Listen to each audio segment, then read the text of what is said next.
अस्सलाम वालेकुम जनाब, कैसे हैं आप सब। आज मैं लाई हूँ आपके लिए आलू गोश्त की रेसिपी। हम शोरबे वाला आलू गोश्त बनाने वाले हैं और इसमें हम चिकन का इस्तेमाल करेंगे। तो आपने सबसे पहले तैयारी कर लेनी है, चिकन को साफ़ करके रख लें और साथ ही साथ ऑयल को गर्म कर लें। उसमें आपने तेज़पात का एक पत्ता, एक दालचीनी का थोड़ा सा टुकड़ा और साथ में बादियान का एक फूल डाल देना है, जिसकी वजह से इसकी जो चिकन की जो बैड स्मेल होती है ना, वो ख़त्म हो जाती है। और साथ ही इसमें हम शामिल कर देंगे 2 अदद बड़े कटे हुए प्याज। प्याज का मसाला हमने बनाना है तो हमें प्याज थोड़ा सा ज़्यादा चाहिए। आपने इसकी कटिंग की फ़िक्र नहीं करनी है, आप चाहे तो मोटा भी काट लें, बाद में हम इसको ग्राइंड कर लेंगे। अब इसमें हम शामिल कर देंगे लहसुन अदरक का पेस्ट। अगर आपके पास पेस्ट है तो आप पेस्ट डाल दें। मेरा ख़त्म होने वाला था, इसलिए मैं उसमें पानी डालकर थोड़ा सा जुगाड़ लगा लिया। तो साथ ही साथ मैंने ये सूखे मसाले हैं, जिसमें है 1 चम्मच नमक, 1 चम्मच हल्दी और 1 चम्मच ही लाल मिर्च। आपने बराबर मिकदार में एक एक चम्मच डाल देनी है। तीनों मसाले फ़िलहाल जो यहाँ पे इस्तेमाल होंगे वो यही हैं। और टमाटर से पहले आपने ये मसाले ऐड करने हैं, फिर आपकी जो ग्रेवी बनती है ना, वो बहुत ज़्यादा रिच और उसका फ्लेवर बहुत अच्छा आता है। और ये जो हमारा ऑयल है ना, ये भी रेड इसी वजह से होता है कि इसमें टमाटरों से पहले आपने ये जो सूखे मसाले हैं ना, ये पहले डालने हैं जी। अब हम इसमें डालने वाले हैं 1 अदद कटा हुआ टमाटर। टमाटर को डालकर हमने पानी का यूज़ नहीं करना, बल्कि इसी वाले जो ऑयल है इसी में इसका जो पानी निकलेगा टमाटर का। और हम ढक्कन लगाकर इसको रख देंगे 5 से 10 मिनट के लिए। जब आप ढक्कन उठाकर देखेंगे तो ये देखें जी, सारी चीज़ें मिक्स हो चुकी हैं और मसाला हमारा अच्छे से रेडी हो चुका है। तो इसको निकाल कर हम इसको ब्लेंड कर लेंगे।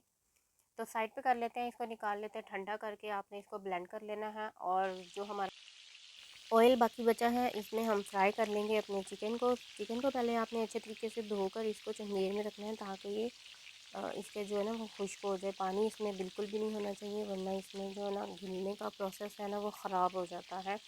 और यही बड़ी ख़राबी होती है कि आपका चिकन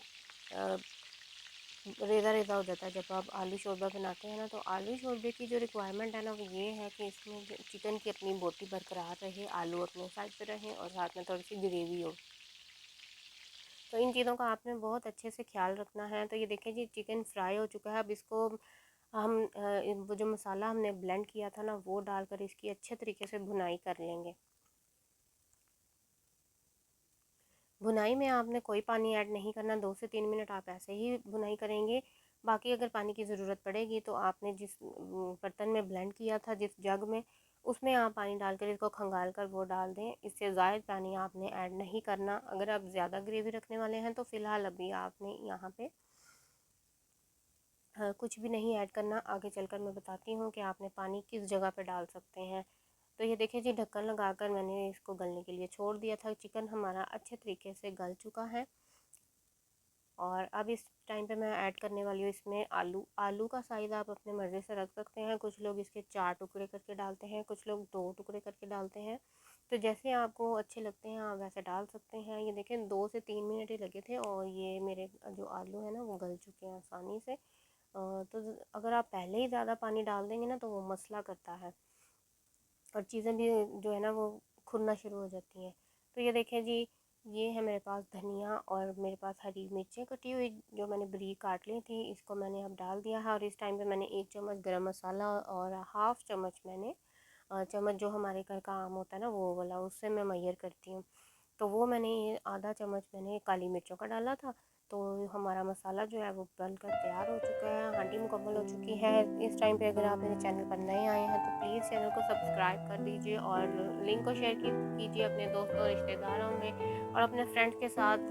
देखते रहिए मेरे चैनल को और अच्छे अच्छे से मुझे कमेंट करते रहिए। मुझे बताइए कि अगर आपको किसी और रेसिपी की ज़रूरत है तो मैं आपके लिए वो भी बना कर दूँ। और साथ ही साथ आप अपने प्यार को इसी तरह से मेरे साथ शेयर करते रहिए। टिल द नेक्स्ट वीडियो, अल्लाह हाफिज़।